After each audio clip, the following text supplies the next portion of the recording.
فقال السلام عليك يا فاطمة فقلت عليك السلام.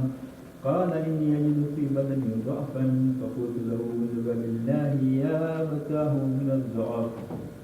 فقال يا فاطمة ائتيني بالكساء يماني فغطيني به، فأتيته بالكساء يماني فغطيت به، وسرت أنظر إليه وإذا وجهه يتلألأ كأنه البدر في ليلة تمامه لكماله.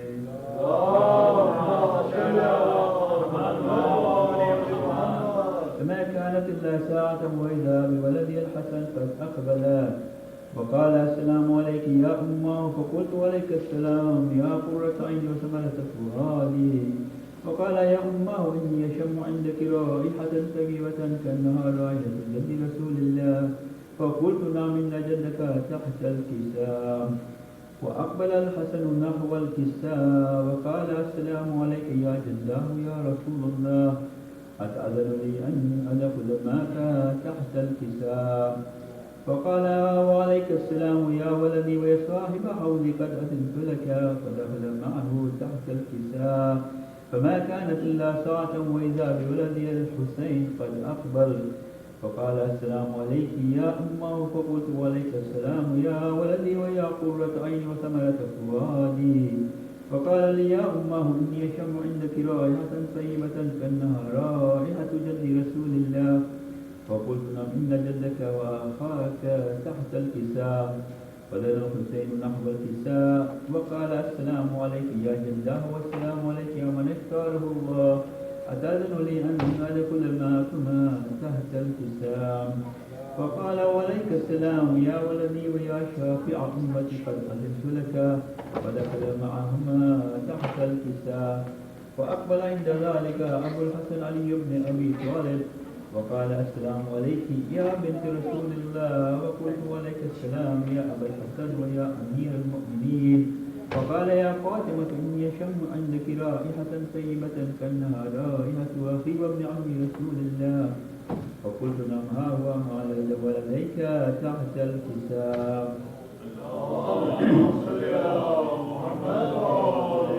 فأقبل علي نحو الكساء وقال السلام عليك يا رسول الله، أتأذن أن أكون معكم تحت الكساء؟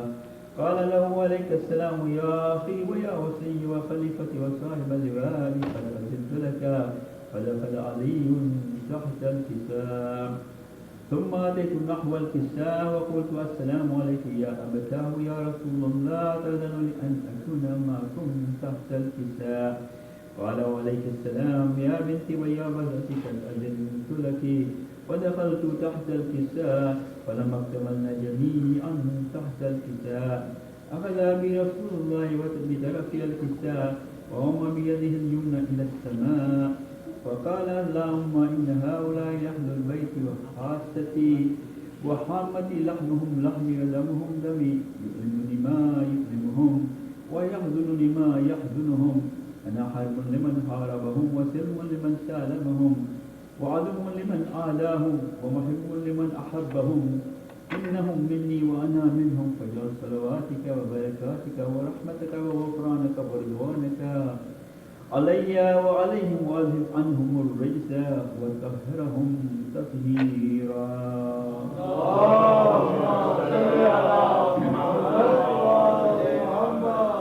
فقال الله عز وجل يا ملائكتي ويا سكان السماوات إني ما خلقت سماء مبنية ولا أرض منحية ولا قمرا منيرا ولا شمس مضيئة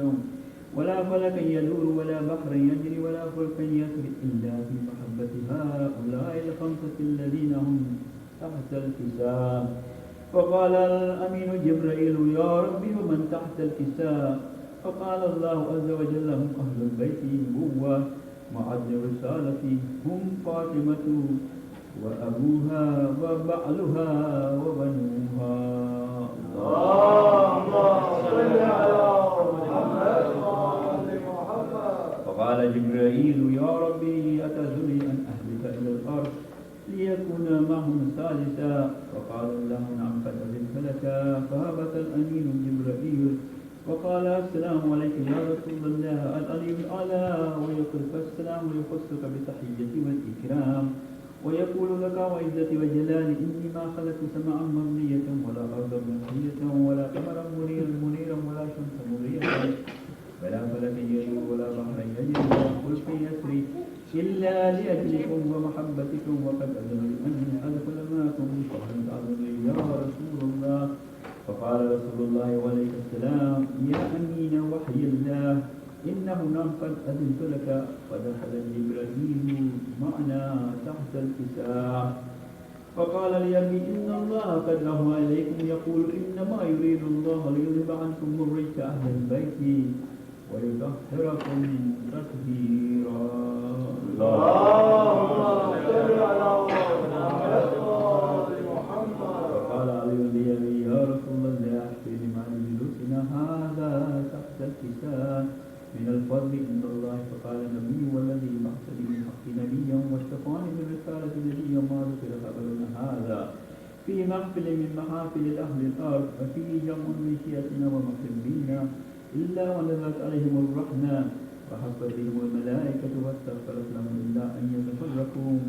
فقال علي قدم والله خذنا وقال شيعتنا ورب الكعبة. فقال علي رسول الله صلى الله عليه وسلم ثانيا يا علي والذي بعثني بالحق نبيا واصطفاني بالرسالة نبيا ما ذكر خبرنا هذا في محفل من محافل أهل الأرض وفيه جمع من شيعتنا ومحبينا وفيه مهموم إلا فرج الله عما ولا مهموم إلا كشف الله غما ولا طالب حاجة إلا قضى الله حاجتها. فقال علي والله خذنا وسجنا وكذلك شيعتنا